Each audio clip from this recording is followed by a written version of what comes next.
9ஆம் ஏவார்லேருந்தே நம்ம சனி கதையை ஸ்டார்ட் பண்ணிட முடியும்.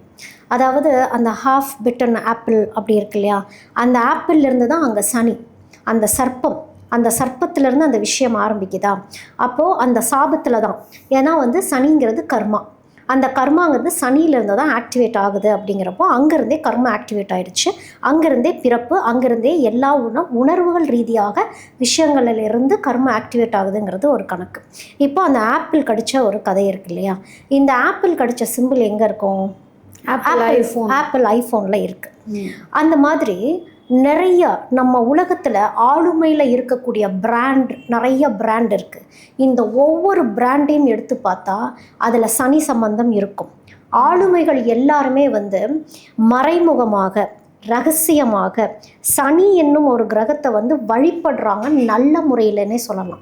ஏன்னா நான் திரும்ப திரும்ப எப்போவுமே சொல்கிற ஒரு விஷயம் என்னன்னா, சனி சனியை பார்த்து பயந்துக்க வேண்டாம், அது ஏதோ ஒரு நல்லது தான் பண்ண போகுது, சனியை நம்மளால் கண்ட்ரோல் பண்ணி எப்படியாவது எடுத்துகிட்டு வந்துட முடியும் அப்படிங்கிறது தான். இந்த ஆளுமையாக இருக்கவங்க சனியை வச்சு ஆளுவாங்க.